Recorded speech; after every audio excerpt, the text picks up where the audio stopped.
బ్రహ్మంగారు కాలజ్ఞానంలో చెప్పిన విషయాలు ఎంతవరకు నిజమయ్యాయి, ఏ అంశాలు ఇంకా నిజం కాలేవు అని మనం ఆల్రెడీ ఒక వీడియోలో మాట్లాడుకున్నాం. అది పార్ట్ 1 వీడియో.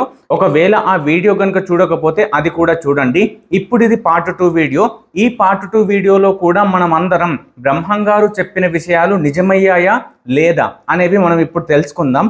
అందులో మొదటిది ఏంటంటే, కృష్ణానది పొంగి అక్కడి కొండ మీద వెలిసిన శ్రీ కనకదుర్గమ్మ అమ్మవారి ముక్కునత్తును తాకుతుంది అని చెప్పాడు.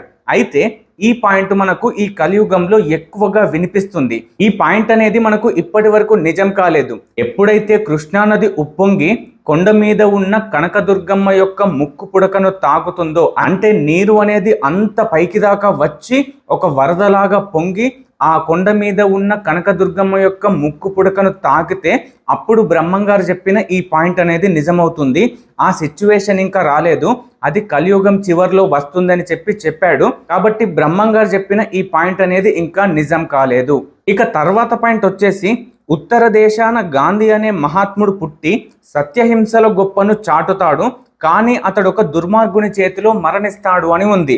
అయితే దీన్ని గనక మనం తీసుకుంటే, ఉత్తర దేశాన అంటే మన భారతదేశానికి ఉత్తరం వైపు గాంధీ అనే ఒక మహాత్ముడు పుట్టాడు. మహాత్మా గాంధీ గుజరాత్లో పుట్టాడు. మనకు గుజరాత్ అనేది ఉత్తర భారతదేశంలోనే ఉంది.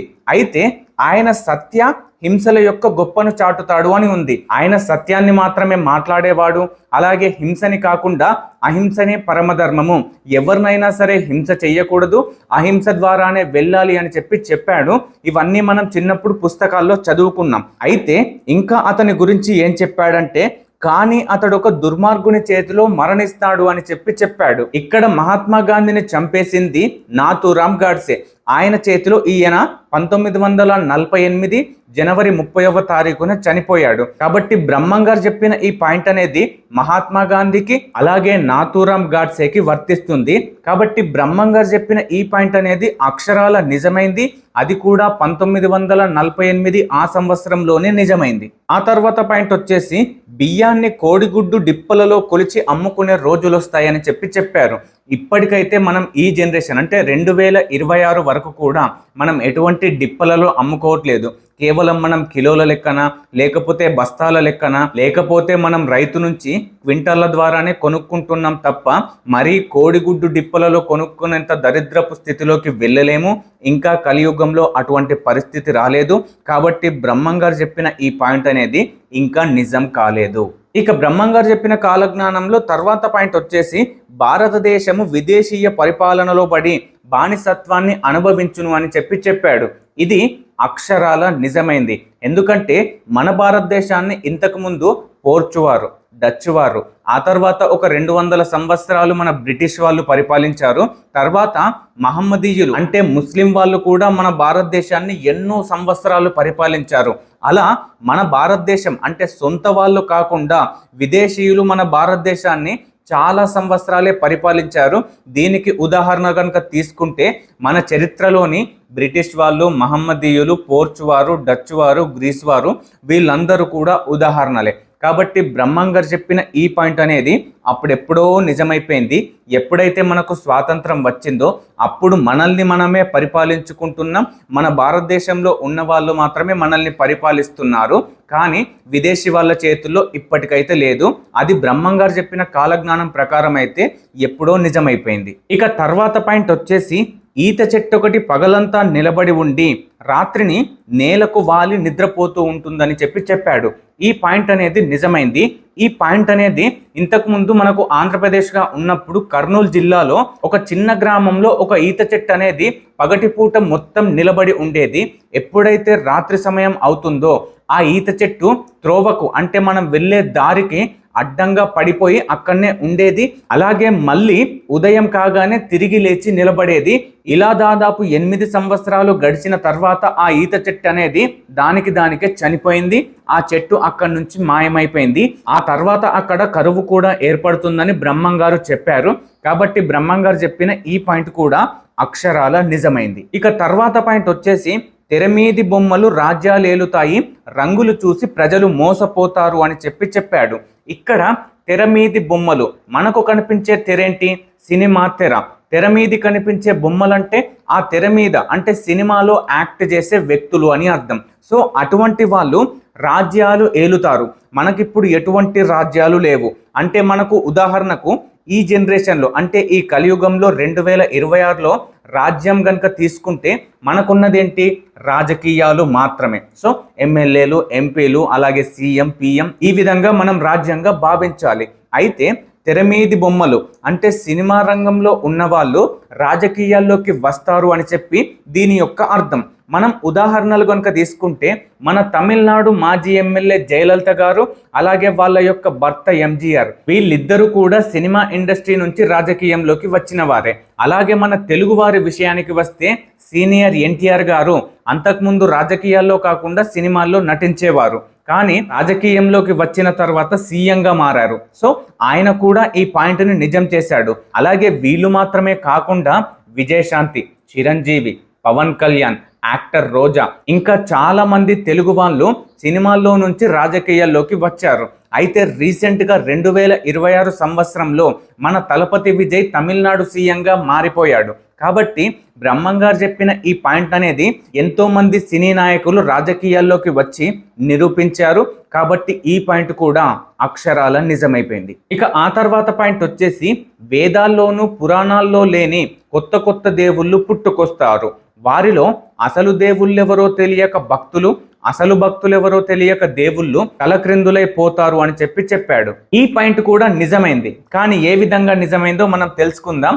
మన వేదాలలో, మన పురాణాలలో చాలా మంది దేవుళ్ళు లేరు. ఆ దేవుళ్ళు అనేవారు ఇప్పుడు చాలా మంది ఉన్నారు. దీనికి ఉదాహరణ తీసుకుంటే యేసు ప్రభువు, అలాగే అల్లా, వీళ్ళిద్దరు కూడా మన పురాణాల్లో కానీ మన వేదాల్లో కానీ లేరు. వాళ్ళు మహమ్మదీయులు, అలాగే క్రైస్తవులు రాసుకున్న పుస్తకాల్లో వాళ్ళ పురాణాల్లో ఉన్నారు. కానీ నిజమైన సనాతన ధర్మమైన పురాతనం నుంచి ఉన్న మన సనాతన ధర్మంలో మాత్రం వాళ్ళిద్దరూ లేరు. కాబట్టి వేదాల్లో లేని కొత్త కొత్త దేవుళ్ళు పుట్టుకొస్తారు అని ఉంది. వీళ్ళిద్దరూ వేదాల్లో పురాణాల్లో లేరు కదా, కాబట్టి వీళ్ళిద్దరు పుట్టుకొచ్చారు కదా, అది నిజమైంది. అయితే పుట్టుకొచ్చిన తర్వాత కూడా వీళ్ళలో అసలు దేవుళ్ళెవరో తెలియక భక్తులు, అసలు భక్తులెవరో తెలియక దేవుళ్ళు భ్రమపడిపోతారు, తలకిందులైపోతారు అని చెప్పి ఉంది. మన హిందువుల వరకు మట్టుకే వస్తే మన హిందువుల్లో నుంచి ఎంతమంది ముస్లింలోకి కన్వర్ట్ అయ్యారు, అలాగే ఎంతమంది క్రిస్టియానిటీలోకి కన్వర్ట్ అయ్యారు. ఎందుకు కన్వర్ట్ అయ్యారు? వాళ్ళకి మన దేవుడంటే నమ్మకం లేక, వాళ్ళ దేవుడంటే నమ్మకం వచ్చి, అలాగే ఏ దేవుడు నిజమైన దేవుడు అని చెప్పి తెలియక ఆ విధంగా వాళ్ళు కన్వర్ట్ అయ్యి అందులోకి వెళ్ళిపోతారు. అలాగే మనం మనుషులం మాత్రమే ఈ తప్పు చేస్తలేం, దేవుళ్ళు కూడా చాలా కన్ఫ్యూజ్ అయిపోతారు. ఎందుకంటే ఏ దేవుడు అసలు ఏ భక్తుడు నా భక్తుడు, ఏ భక్తుడు వేరే వాళ్ళ భక్తుడు అని చెప్పి వాళ్ళు కూడా కన్ఫ్యూజ్ అయిపోతారు. కాబట్టి బ్రహ్మంగారు చెప్పిన ఈ పాయింట్ కూడా అక్షరాల నిజమైంది. మనం కండ్ల నిండారా ఇప్పటికీ చూస్తున్నాం. ఫ్యూచర్లో కూడా ఇంకా ఇవన్నీ జరిగే అవకాశాలు చాలా ఉన్నాయి. ఇక ఆ తర్వాత పాయింట్ వచ్చేసి కలియుగం 5000 ఏళ్ళు గడిచిన తర్వాత కాశీలో గంగ హరించుకుపోతుంది అని ఉంది. అంటే మన కలియుగం మొదలై 5000 సంవత్సరాల తర్వాత కాశీలో గంగ అనేది కనిపించదు అని ఉంది. మనం ఈ 2026ను కనుక ఆధారంగా తీసుకుంటే ఇప్పుడు మొన్న జరిగిన కుంభమేళాలో భాగంగా చాలా మంది భక్తులు గంగలో మునిగారు, వాళ్ళు పుణ్యవంతులుగా మారారు. కాబట్టి గంగ అనేది మొత్తానికే పోలేదు ఉంది. సో ఈ పాయింట్ అనేది ఇంకా నిజం కాలేదు, మేబీ ఫ్యూచర్లో జరిగే అవకాశం ఉంది. ఇక ఆ తర్వాత పాయింట్ వచ్చేసి తిరుపతి వెళ్ళే దారులన్నీ మూసుకుపోతాయని చెప్పాడు. ఈ పాయింట్ కూడా నిజం కాలేదు. ఎందుకంటే మనం ఉదాహరణకు 2026 ఈ సమయాన్ని కనుక తీసుకుంటే మనం ఆల్రెడీ ఎన్నోసార్లు తిరుపతి వెళ్ళాం. ఇప్పుడు కూడా దర్శనాలు జరుగుతున్నాయి, అక్కడికి రావడం పోవడం అన్ని రాకపోకలు జరుగుతున్నాయి, రోడ్డు మొత్తం సాఫీగానే ఉన్నాయి. కాబట్టి బ్రహ్మంగారు చెప్పినట్టు తిరుపతి వెళ్ళి దారులన్నీ మూసుకుపోతాయి అనేది ఇంకా నిజం కాలేదు. ఇక ఆ తర్వాత పాయింట్ వచ్చేసి శ్రీ వెంకటేశ్వర స్వామి గుడిలోనికి 7 పడగల పాము ప్రవేశించి బ్రాహ్మణుడిగా మారి వేద మంత్రాలు చదువుతుంది అని చెప్పి ఉంది. అంటే దీన్ని మీకు అర్థమయ్యే విధంగా చెప్పాలంటే వెంకటేశ్వర స్వామి అంటే మళ్ళీ తిరుపతి. సో తిరుపతి గుడిలోకి ఒక 7 పడగల పాము ప్రవేశిస్తుందట. అలా ప్రవేశించి అక్కడ ఆ పాము అనేది ఒక బ్రాహ్మణుడిగా మారి ఆ వెంకటేశ్వరుని దగ్గర వేద మంత్రాలు చదువుతుంది అని చెప్పి దీని యొక్క అర్థం. అయితే ఈ పాయింట్ అనేది మనం ఇప్పటి వరకు వినలేదు, అది జరగలేదు. కాబట్టి బ్రహ్మంగారు చెప్పినట్టు ఈ పాయింట్ కూడా ఇంకా నిజం కాలేదు. సో ఇక నెక్స్ట్ పాయింట్ వచ్చేసి ఆకాశం ఎర్రబడుతుంది, రక్తం వానలా కురుస్తుంది అని చెప్పి ఉంది. నేనైతే పుట్టినప్పటి నుంచి, మన చరిత్ర కూడా పుట్టినప్పటి నుంచి, మనమందరం చూస్తున్నప్పటి నుంచి కూడా ఆకాశం నార్మల్గానే ఉంది. మహా అంటే వర్షము, ఉరుములు, మెరుపులు ఈ రకంగా ఏదో అలజడి రేపినట్టు అయింది, కానీ రక్తంగా ఎర్రగా మారి రక్తం వానలా కురిసినట్టు ఎక్కడ కూడా మనం వినలేదు, ఎక్కడ కూడా చూడలేదు. కాబట్టి ఈ పాయింట్ కూడా ఇంకా నిజం కాలేదు. ఇక తర్వాత పాయింట్ వచ్చేసి బిడ్డలు పుడుతూనే తమ తల్లులతో మాట్లాడుతారు అని ఉంది. అయితే మనం ఇప్పుడు చూస్తున్న జనరేషన్లో ఆల్మోస్ట్ 6 నెలలు, 1 ఇయర్, 2 ఇయర్, 3 ఇయర్ ఈ సంవత్సరాలు వచ్చే వరకు కూడా పుట్టిన బిడ్డలు ఇంకా మాటలు అనేవి నేర్వడం లేదు. ఇక్కడ బ్రహ్మం గారు చెప్పిన పాయింట్ ఏంటంటే పుట్టిన వెంటనే బిడ్డలు వాళ్ళ తల్లులతో మాట్లాడతారు అని ఉంది. కాబట్టి అది ఇప్పటికైతే ఇంకా నిజం కాలేదు, మేబీ ఫ్యూచర్లో జరిగే అవకాశం ఉంది. ఇక తర్వాత పాయింట్ వచ్చేసి పంది ఏనుగుని, కొంగ కోతిని, కుక్క కోడిని ప్రసవిస్తాయని ఉంది. ఈ పాయింట్ అనేది నిజమైంది, కానీ ఈ 3 జరగలేదు. కేవలం పంది కడుపున ఒక చిన్న ఏనుగు పిల్లలాగా పుట్టినట్టు మనం చాలా పేపర్లలో, న్యూస్లలో చాలాసార్లు చూసాం. కాబట్టి శాస్త్రవేత్తల్ని, డాక్టర్లని వీళ్ళందరిని అడిగితే ఇవన్నీ కూడా జన్యుపరమైన లోపం వల్ల జరిగాయి, దీనికి మనం ఏమీ చెయ్యలేము అని చెప్పి సమాధానం ఇచ్చారు. కాబట్టి బ్రహ్మం గారు చెప్పిన ఈ పాయింట్ కూడా అక్షరాల నిజమైంది. ఇక ఆ తర్వాత పాయింట్ వచ్చేసి నీచుల ఇళ్లల్లో సిరి సంపదలు స్థిర నివాసం చేస్తాయని ఉంది. రౌడీలు, చెడ్డవాళ్ళు, లంచం తీసుకునే వాళ్ళు వీళ్ళందరూ కూడా నీచుల కిందికే వస్తారు. వీళ్ళందరూ కూడా అన్యాయంగా, అక్రమంగా సంపాదించిన డబ్బుని వాళ్ళు జల్సాల పేరుతోని వాళ్ళ ఇంట్లో పెట్టుకుంటున్నారు. వాళ్ళ ఇంట్లో స్థిర నివాసం లక్ష్మి చేస్తుంది. సో నీచుల ఇండ్లలో సిరి నివాసం చేస్తుంది అని చెప్పడానికి ఎటువంటి అతిశయోక్తి లేదు. కాబట్టి బ్రహ్మం గారు చెప్పినట్టు ఈ పాయింట్ ఇంకా నిజం అయింది. ఇక ఆ తర్వాత వెంకటేశ్వర స్వామి యొక్క సొమ్ములను 6 దొంగలు దోచుకుపోతారు అని ఉంది. తిరుపతిలో ఇప్పటికైతే 6 వచ్చి దొంగలు పడ్డట్టు, స్వామివారి యొక్క ధనాన్ని, సొమ్ముని అంతా కూడా దోచుకుపోయినట్టు మనం ఎక్కడ కూడా వినలేదు. కాబట్టి ఇంకా ఈ పాయింట్ అనేది నిజం కాలేదు. మేబీ ఫ్యూచర్లో జరిగే అవకాశం ఉంది కావచ్చు.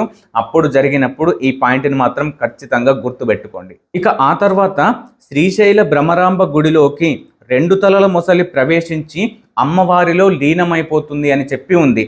ఇప్పటికైతే శ్రీశైల భ్రమరాంబ గుడిలోకి ఎటువంటి 2 తలల మొసలి ప్రవేశించలేదు.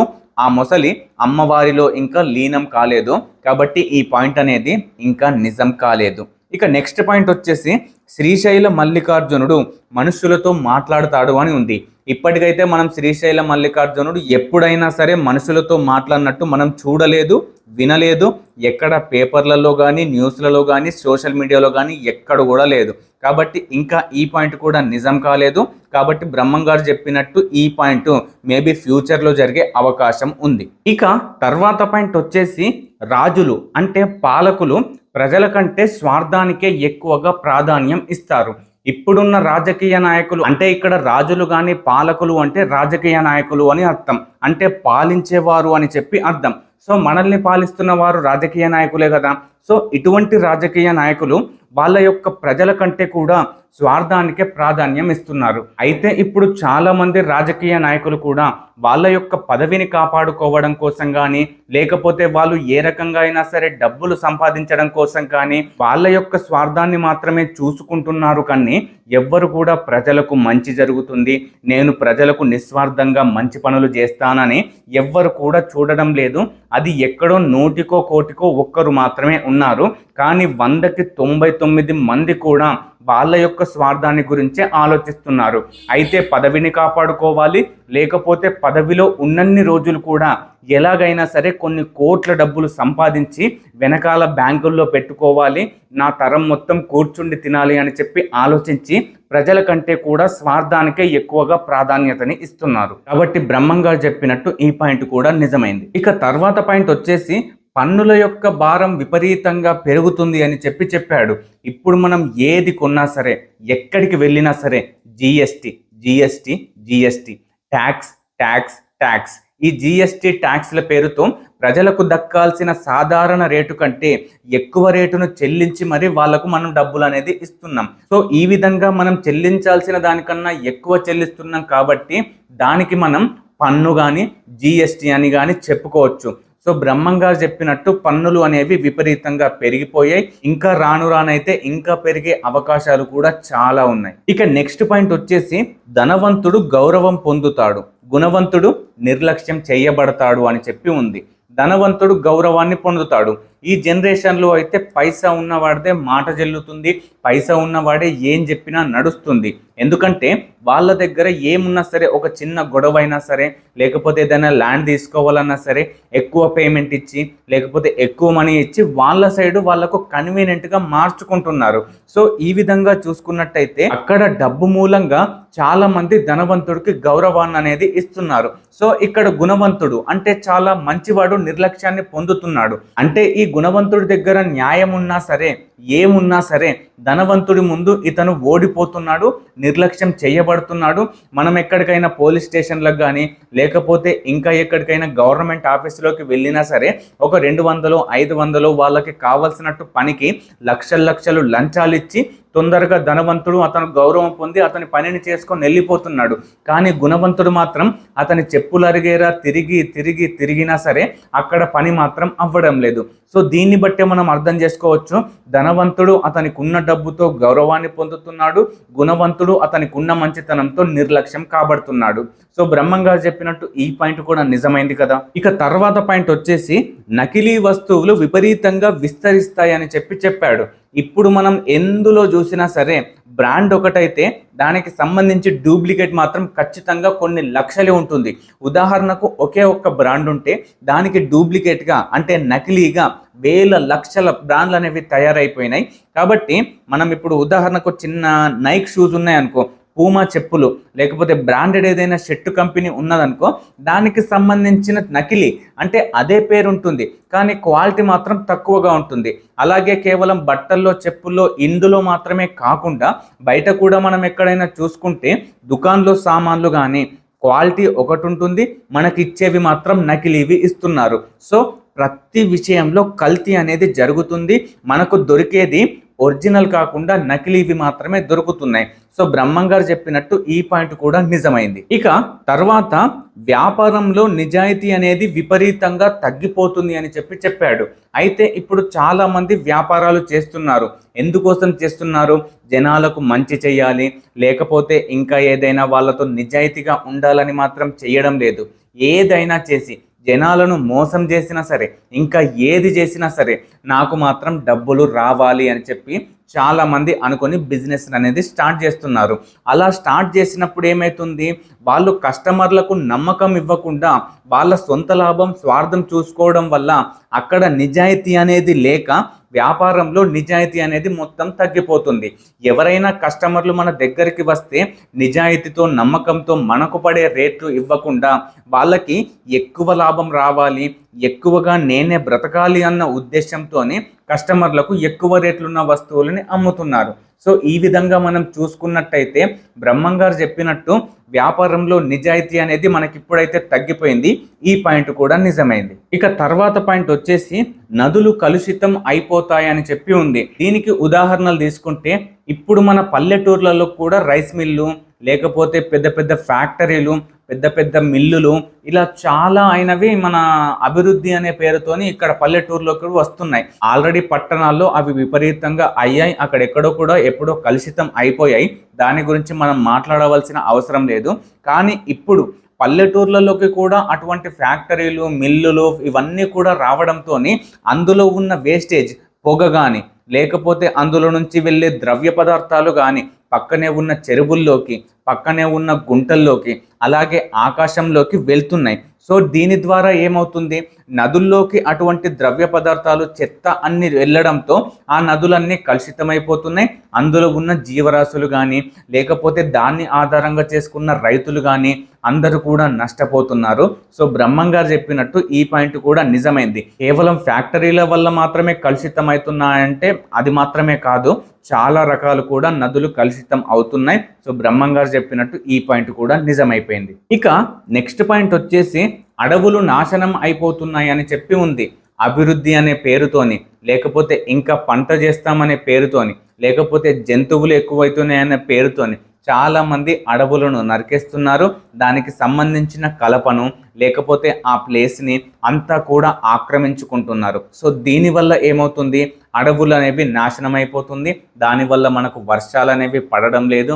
దానివల్ల అందరూ కూడా నష్టపోతున్నారు. ఉదాహరణకు ఇంతకుముందు పల్లెటూర్లు అనేవి ఎంతో పచ్చగా ఉండేవి, కానీ ఇప్పుడు అదే పల్లెటూర్లు కూడా ఎంతో రాయల్గా రిచ్గా అనే అభివృద్ధి అనే పేరుతోని వాళ్ళు కూడా పక్కనే ఉన్న చెట్లను అడవులనన్నీ నాశనం చేసుకొని అయితే వాటిని భూములు చేసుకుంటున్నారు, అంటే పంట పొలాలు చేసుకుంటున్నారు, లేకపోతే కమర్షియల్ ల్యాండ్గా కూడా వాడుకుంటున్నారు. సో మనకు వెళ్ళిన కొద్దీ అడవులు అనేవి ఇంకా కనిపించవు. కేవలం కనిపించేవి రోడ్లు, ఇల్లులు, బంగ్లాలు, ఇవి మాత్రమే కనిపిస్తాయి. మనకింకా రాను రాను అంటే మనం ఈ జనరేషన్ ఉన్నాం, బ్రతికిపోయినాం, అక్కడో ఇక్కడో కనీసం అడవులు చూస్తున్నాం. ఇంకో 100 సంవత్సరాల తర్వాత ఎటువంటి అడవి అనేది మనకు కనిపించకపోవచ్చు. కాబట్టి బ్రహ్మం గారు చెప్పినట్టు అడవులన్నీ నాశనం అవుతున్నాయి అని చెప్పడానికి ఎటువంటి ఉదాహరణ అనే అవసరం లేదు. మనమే కళ్ళ ద్వారా ఇప్పుడు చూస్తూ ఉన్నాం. ఇక తర్వాత పాయింట్ వచ్చేసి జంతువుల సంఖ్య విపరీతంగా తగ్గిపోతుంది అని చెప్పి ఉంది. ఉదాహరణకు మనం కొన్ని వేల సంవత్సరాల వెనక్కి వెళ్తే డైనోసర్లు ఉండేవి. అవి ఇప్పుడు మనకు కనిపిస్తున్నాయా? ఒక్కటి కూడా కనిపించలేదు. అసలు వాటి జాతి కూడా మనకు కనిపించడం లేదు. కాబట్టి దీన్ని బట్టి మనం అర్థం చేసుకోవాలి, జంతువుల సంఖ్య తగ్గిపోతుంది. ఎందుకోసం తగ్గిపోతుంది? మనుషులనేవారు విపరీతంగా పెరిగిపోతున్నారు. వాళ్ళ స్వార్థం కోసం టెక్నాలజీ అనేది ఎక్కువగా వాడుతున్నారు. దానివల్ల జంతువులు అనేవి కనబడకుండా వెళ్ళిపోతున్నాయి. సో దీన్ని బట్టి మనం అర్థం ఏం చేసుకోవాలి? జంతువుల సంఖ్య విపరీతంగా తగ్గిపోవడానికి కారణం కేవలం మన మనుషులు మాత్రమే. ఒకవేళ మనుషులు కనుక ఈ భూమి మీద ఉండకపోతే ఖచ్చితంగా జంతువులు అనేవి ఉండేవి. దీనికి అంటే జంతువులు మనకు కనిపించడం లేదు అని ఉదాహరణ కనుక తీసుకుంటే డ్రాగన్సే దీనికి ఫస్ట్ ఉదాహరణ. అలాగే వేరే వేరే జంతువులు, చిన్న చిన్న జంతువులు అక్కడక్కడ మాత్రమే కనిపిస్తున్నాయి, కానీ విపరీతంగా లేవు. వాటి సంఖ్య కూడా తగ్గిపోయింది. ఇప్పుడు మనం ఎలాగైతే డ్రాగన్లు ఒకప్పుడు ఉండేవి, ఇప్పుడు మనకు కనిపించడం లేదు అని అనుకుంటున్నామో, అలాగే ఇంకా ఒక 50, 100, 200 సంవత్సరాల తర్వాత కూడా ఒకప్పుడు ఏనుగులు ఉండేవట్రా, ఒకప్పుడు కుక్కలు ఉండేవట్రా, ఒకప్పుడు జింకలు ఉండేవట్రా అని చెప్పుకునే స్టేజ్ వస్తుంది. ఇది మాత్రం అక్షరాలు నిజమైంది. ఈ పాయింట్ కూడా బ్రహ్మం గారు అప్పుడెప్పుడో కాలజ్ఞానంలో చెప్పడమే ఒక చిన్న అదృశ్యంగా మనం భావించాలి. ఇక తర్వాత పాయింట్ వచ్చేసి భూమి యొక్క సారవంతత అనేది మెల్లిమెల్లిగా తగ్గుతుంది అని చెప్పాడు. ఇప్పుడు భూమిలో అంటే లఘు సారవంతత అంటే అందులో ఉండే స్ట్రాంగ్నెస్ అనేది లేదు, మొత్తం కూడా పోయింది. ఇంతకుముందు ఉదాహరణకు ఎకరానికి ఒక 100 బస్తాలు వెళ్తే ఇప్పుడు కనీసం 10 బస్తాలు కూడా వెళ్ళడం లేదు. ఎందుకు? ఆ భూమిలో అనేది సారవంతత అనేది లేదు. ఉదాహరణకు మనమే ఉన్నాం. మనం యవ్వనంలో ఉన్నప్పుడు చాలా చురుగ్గా పనిచేస్తాం, కానీ ముసలైపోయిన తర్వాత మనం ఎటువంటి పని కూడా చెయ్యం. ఎందుకోసం చెయ్యం? ఎందుకంటే మన బాడీ లోపల శక్తి లేదు, మన శరీరం లోపల సారవంతత అనేది లేదు. అందుకోసమే మనం చేయడం లేదు. అలాగే ఒక భూమిలో కూడా దాని సారవంతత అనేది మనం మొత్తం లాగేసుకుంటున్నాం.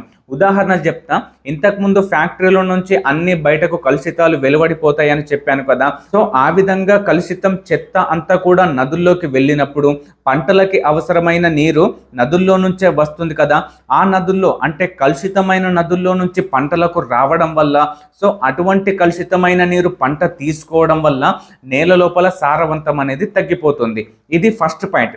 ఇంకా చాలా పాయింట్లు ఉన్నాయి. తర్వాత పాయింట్ గురించి మనం మాట్లాడుకుంటే, మనం ఉదాహరణలకు ఒక పంట పెరగడానికి చాలా రకాలైన స్ప్రేలు వాడుతున్నాం, చాలా రకాలైన ఫర్టిలైజర్లు వాడుతున్నాం, యూరియా, పొటాషియం అనే పేరుతోని చాలా రకాలైన మందులు వాడుతున్నాం.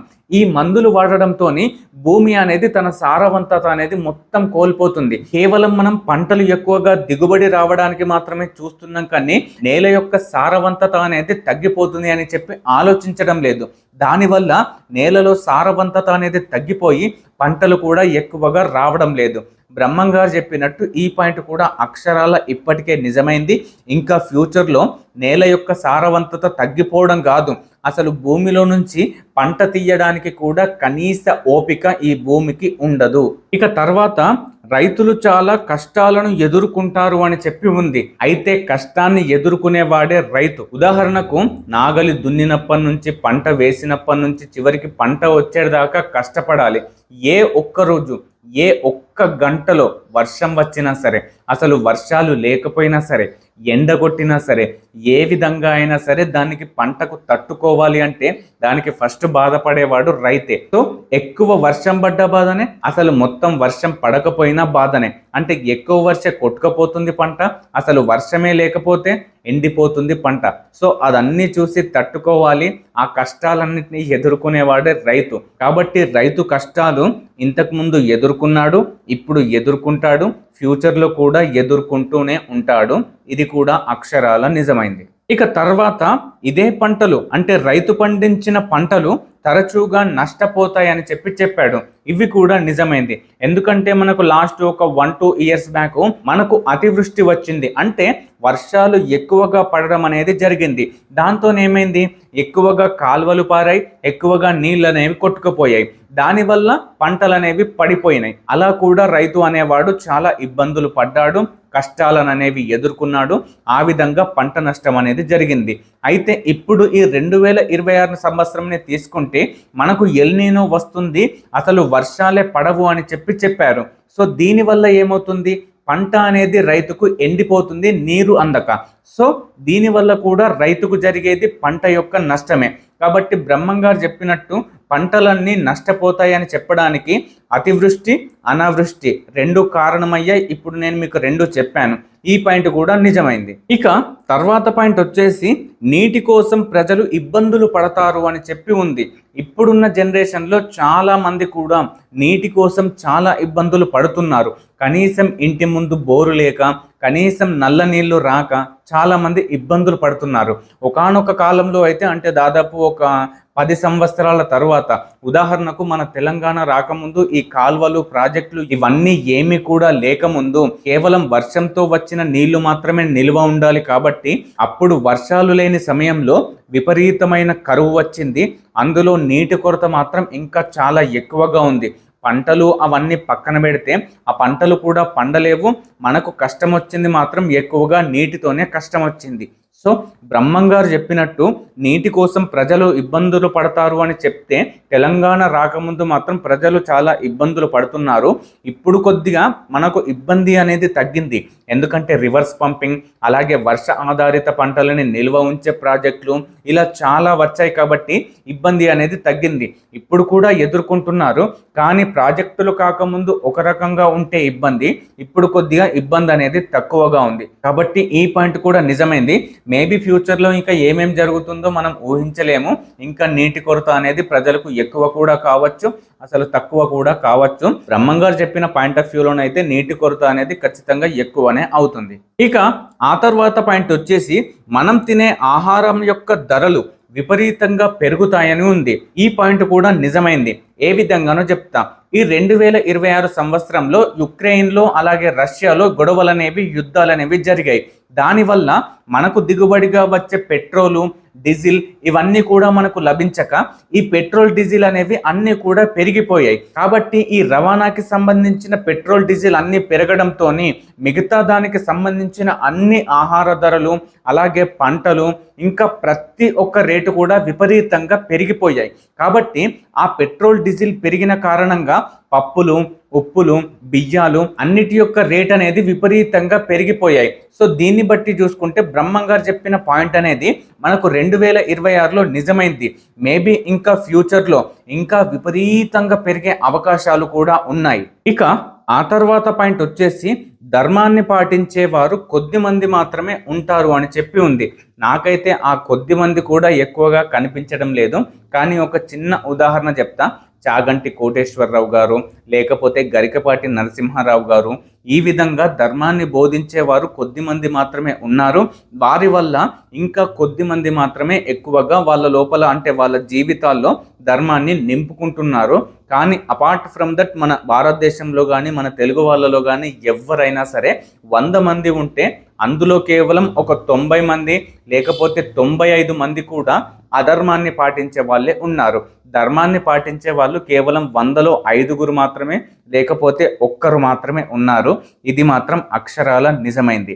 ఎందుకంటే మనం కొన్ని పరిస్థితుల వల్లనో లేకపోతే ఇంకా ఏదైనా మనకు జరిగిన పరిస్థితుల వల్లనో లేకపోతే మనం జీవితంలో ఎదుర్కొంటున్న కష్టాల వల్లనో మనం కూడా చాలాసార్లు ధర్మాన్ని పట్టుకోకపోవచ్చు, అధర్మమే పాటించవచ్చు. కానీ మనం ప్రతిసారి కూడా అధర్మాన్ని ఎంచుకోకూడదు, ధర్మాన్ని మాత్రమే ఎంచుకుంటే బ్రహ్మంగారు చెప్పిన ఈ ఒక్క పాయింట్ని మనం దూరం చేయవచ్చు. కానీ అది ఇంతట్లో జరిగే అవకాశం లేదు. ఎందుకంటే ప్రతి ఒక్కరు కూడా నాకు స్వార్థంగా బ్రతకాలనే ఆశతోనే నాకు ఇల్లు కావాలి, నాకు బైక్ కావాలి, లేకపోతే నాకు కారు కావాలి, లేకపోతే నాకు బోల్డ్ డబ్బులు కావాలి, ఇవన్నీ కూడా ధర్మ మార్గంలో వెళ్తే నేను ఏవి కూడా సంపాదించుకోలేను, విపరీతంగా నాకు కావాలంటే నేను చేయాల్సింది అధర్మమైన పనే అని చెప్పి చాలామంది అధర్మం చేయడానికి మొగ్గు చూపుతున్నారు. ధర్మాన్ని ఆచరించడానికి ఎవ్వరు కూడా ముందుకు రావట్లేదు. బ్రహ్మంగారు చెప్పినట్టు ఈ పాయింట్ కూడా నిజమైంది. ఇక నెక్స్ట్ పాయింట్ వచ్చేసి దేవాలయాలపై భక్తి కన్నా ఆడంబరం పెరుగుతుంది అని చెప్పి ఉంది. ఉదాహరణలు తీసుకుందాం. చాలా చోట్ల పండుగలు జరుగుతాయి, జాతరాలు జరుగుతాయి, దేవుళ్ళ యొక్క ఉత్సవాలు జరుగుతాయి. ఆ సమయంలో ఏమవుతుంది, గుడిని మంచిగా పూలతో అలంకరిస్తారు, అన్ని దీపాలు కూడా మంచిగా వేస్తారు, లైట్లన్నీ విపరీతంగా పెడతారు, దేవుడికి పూజలు కిరీటాలు అన్నీ కూడా విపరీతమైన కాస్ట్లీవి తీసుకొస్తారు. అంటే ఇక్కడ ఏమవుతుంది, అలాగే ఇంకొక విషయం చెప్తా, పెద్ద పెద్ద సత్రాలు కొన్ని లక్షలు పెట్టి అన్నదానాలు చేస్తారు. కానీ ఇక్కడ ఏమవుతుంది, మనకు బయట చూడడానికి చాలా కనువిందుగా ఉన్నా సరే అక్కడ ఉన్న భక్తుల్లో మాత్రం ధర్మం అనేది లేదు. సో దీన్ని బట్టి మనం అర్థం చేసుకోవాలి ఏంటంటే, దేవాలయాలపై వాటిని నిస్వార్థంగా ఉండే భక్తి కన్నా కూడా దేవునికి నేను అదిచ్చిన, దేవునికి నేను బలానా ఇటుక కట్టించిన, దేవునికి ఒక గోపురం చేపించిన, దేవునికి ఒక కిరీటాన్ని చేపించిన, అలా దేవుణ్ణి ఒక అందంగా తయారు చేస్తున్నారు తప్పించి నిస్వార్థంగా ఎవ్వరు కూడా భక్తితోని ఉండడం లేదు. కాబట్టి బ్రహ్మంగారు చెప్పినట్టు దేవాలయాలపై భక్తి అనేది విపరీతంగా పెరుగుతుంది, కానీ ఎవరి లోపల వాళ్ళు నిస్వార్థంగా భక్తి అనేది ఉండడం లేదు అని చెప్పారు. సో ఈ పాయింట్ కూడా నిజమైంది కదా. ఇక తర్వాత పాయింట్ వచ్చేసి విద్య వ్యాపారంగా మారుతుంది అని చెప్పాడు. అంటే ఇప్పుడు మనకు ఉదాహరణకు నర్సరీకి ఒక 10,000, ఎల్కేజీకి ఒక 20,000, యూకేజీకి ఒక 30,000, అలాగే 10th క్లాస్కి వచ్చే వరకు ఒక 1,00,000 రూపాయలు అవుతుంది. దీన్ని బట్టి మనం అర్థం చేసుకోవచ్చు, విద్య అనేది ఎవ్వరు కూడా ఉచితంగా ఇవ్వడం లేదు, లేకపోతే కనీసం సాధారణ రేటుకు కూడా ఇవ్వడం లేదు. స్కూల్ ఫీజులని, లేకపోతే బుక్స్ అని, లేకపోతే కల్చరల్ యాక్టివిటీస్ అని, ఇలా చాలా రకాలుగా మనం చూసుకున్నట్టయితే విద్య అనే పేరుతోని దాన్ని ఒక బిజినెస్ లాగా మార్చేశారు చాలామంది, ఒక చెత్తనా కొడుకులు. దీన్ని బట్టి మనం ఏమర్థం చేసుకోవచ్చు, విద్య అనేది వ్యాపారంగా మారిపోయింది. అది ఇంతకు ముందంటే ఒక గురుదక్షిణలాగా ఏదైనా ఇస్తే తీసుకునేవారు, లేకపోతే అది కూడా ఎక్స్పెక్ట్ చేసేవారు కాదు. కానీ ఇప్పుడు మాత్రం నువ్వు మినిమం డబ్బులు కడితేనే స్కూల్లోకి ఎంట్రీ, నీకు ఎడ్యుకేషన్ అనేది నేర్పిస్తారు అని కరాఖండిగా చెప్తున్నారు. సో వ్యాపారంగా మారింది అని చెప్పడంలో ఎటువంటి డౌట్ లేదు కదా. ఈ పాయింట్ కూడా నిజమైంది. ఇక నెక్స్ట్ పాయింట్ వచ్చేసి గురు శిష్య సాంప్రదాయం బలహీన పడిపోతుంది అని చెప్పి ఉంది. ఇంతకుముందు మనం త్రేతాయుగంలో లేకపోతే ద్వాపర యుగంలో, ఆ యుగాల్లో సత్యయుగాల్లో కనుక చూసుకుంటే ఒక గురువు చెప్పిన మాట ఖచ్చితంగా ఒక నెరవేర్చాలి అని చెప్పి శిరాఖండిగా చేసుకునేవారు.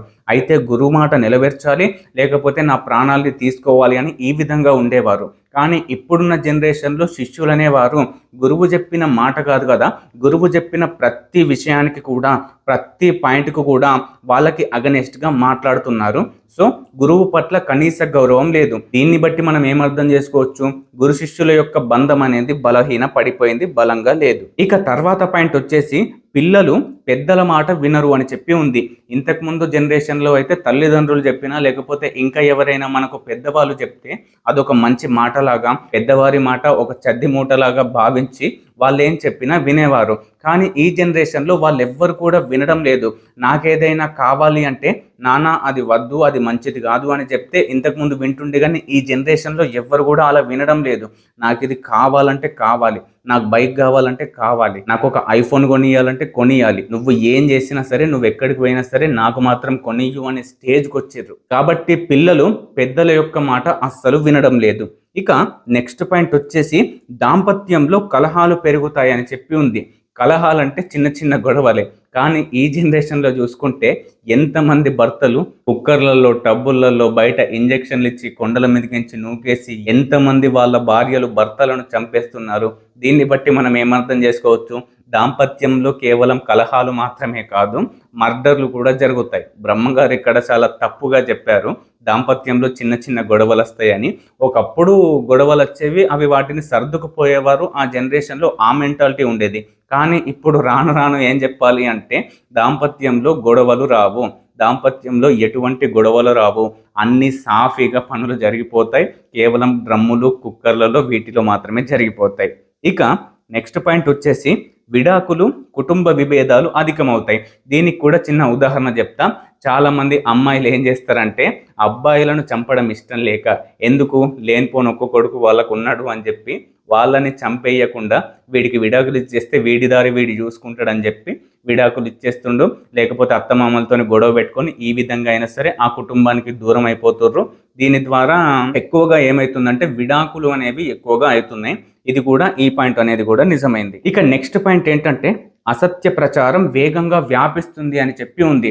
మనం ఏదైనా మంచి చెప్తే అది చేరడానికి కొన్ని లక్షల రోజులు పట్టొచ్చు కానీ మనం ఏదైనా చెడుగా కానీ, అబద్ధం కానీ, అసత్యం కానీ చెప్తే మాత్రం కేవలం విత్ ఇన్ షార్ట్ టైంలోనే మాత్రమే విపరీతంగా చేరే అవకాశాలు మనకు కనిపిస్తున్నాయి.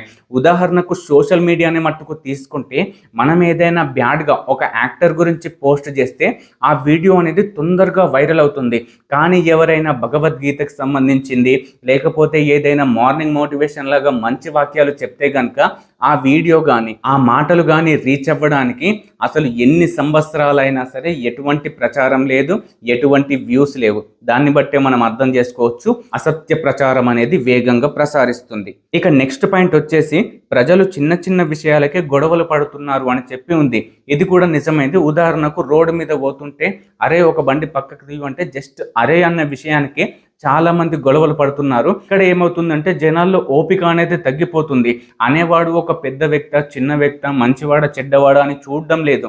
నువ్వెవడు నన్ను అనడానికి అని చెప్పి చాలా విపరీతంగా కోప్పడుతున్నారు. సో దీన్ని బట్టి ప్రజలు చిన్న చిన్న విషయాలకే గొడవలు పడతారు అని చెప్పడానికి ఎటువంటి అతిశయోక్తి లేదు. ఇక నెక్స్ట్ పాయింట్ వచ్చేసి అధిక లోభం వల్ల అన్యాయం పెరుగుతుంది. ఇక్కడ లోభం అంటే నాకే కావాలి, నేనే తినాలి, అన్ని నాకే కావాలి. సో ఆ రకంగా ఉంటే ఏమవుతుంది, అన్ని నాకే కావాలనుకున్నప్పుడు ఎదుటివాడికి ఉండకూడదు. సో దాన్ని ఎలా అయినా కొట్టాలి. సో అలా కొట్టాలి అంటే న్యాయంగా పోతే కుదురుతుందా? కుదరదు కదా. అన్యాయాలు చేయాలి, అబద్ధాలు చేయాలి, అక్రమాలు చేయాలి, అన్నీ చేయాలి. కాబట్టి దీన్ని బట్టి మనకు కావాల్సిన అధిక లోభం వల్ల అన్యాయం పెరుగుతుంది. మనం ఎదుటివాడిని నాశనం చేస్తున్నామని చెప్పడానికి ఈ పాయింట్ వర్తిస్తుంది కదా. బ్రహ్మం గారు చెప్పినట్టు ఈ పాయింట్ కూడా నిజమైంది కదా. ఇక నెక్స్ట్ పాయింట్ వచ్చేసి దైవాన్ని కష్టాల్లో మాత్రమే స్మరించేవారు పెరుగుతారు అని చెప్పి ఉంది. ఇది మాత్రం నిజం. చాలా మంది గుడికి వచ్చేది భక్తితో కాదు, భయంతోనే.